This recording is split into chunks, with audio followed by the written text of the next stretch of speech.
শেখ হাসিনা সরকারের পতনের পর থেকে রাজনৈতিক বৈরিতা চরমে পৌঁছে যায় বাংলাদেশ ও ভারতের মধ্যে, যা থেকে দূরে থাকতে পারেনি ক্রিকেট। মুস্তাফিজকে কেন্দ্র করে দুদেশের ক্রিকেট সম্পর্ক থেকে তলানিতে বাংলাদেশ অস্বীকৃতি জানায় ভারতে বিশ্বকাপ খেলতে।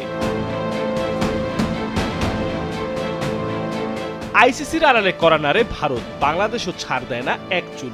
উপেক্ষিত হয় বাংলাদেশের শ্রীলঙ্কায় বিশ্বকাপ খেলতে যাওয়ার প্রস্তাব। বাংলাদেশও সরে দাঁড়ায় বিশ্বকাপ থেকে। বাংলাদেশের এমন কঠিন পরিস্থিতিতে ভাই হয়ে এগিয়ে আসে পাকিস্তান। সিদ্ধান্ত নেয় ভারত ম্যাচে মাঠে না নামার। এরপরই যেন পাল্টে যায় পরিস্থিতি। বিশাল অঙ্ক ক্ষতির মুখে পড়তে যায় আইসিসি। চূর্ণ হয়ে যায় ভারতের দাদাগিরি। শেষমেশ পরিস্থিতি শান্ত করতে এগিয়ে আসে বাংলাদেশ। পাকিস্তানকে অনুরোধ জানায় ভারতের বিপক্ষে ম্যাচ খেলার। এদিকে বাংলাদেশের কাছেও অবনত হয় আইসিসি। সম্মান জানায় বাংলাদেশের ক্রিকেটিং স্পিরিটের। ঘোষণা আসে নতুন আইসিসি টুর্নামেন্ট আয়োজক হবে বাংলাদেশ। বাংলাদেশ সরকার পুরোটা সময় জুড়ে সাপোর্ট করে গেছে আমিনুল ইসলাম বুলবুলের নেতৃত্বাধীন বোর্ডকে। আর ক্রিকেট বোর্ডের এমন কূটনৈতিক বিজয়কে ইতিহাসের উজ্জ্বল দৃষ্টান্ত বললেন বিদায়ী ক্রীড়া উপদেষ্টা। কোনো রিগ্রেট প্রশ্নই আসে না।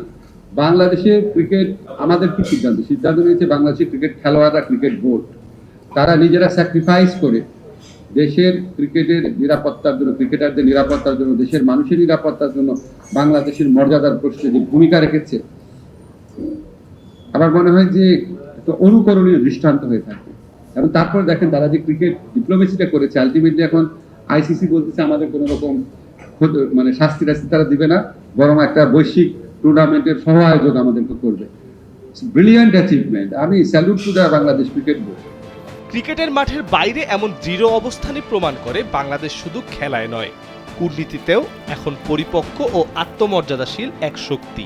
সংঘাতের মাঝেও সংযম আর দায়িত্বশীলতায় বাংলাদেশ দেখিয়েছে ক্রিকেট কূটনীতিতে সম্মানই শেষ কথা। দৃঢ় সিদ্ধান্তে আন্তর্জাতিক ক্রিকেটে বাংলাদেশ লিখল এক নতুন কূটনৈতিক অধ্যায়। মির্জা সানোয়ার হোসেন, কালবেলা।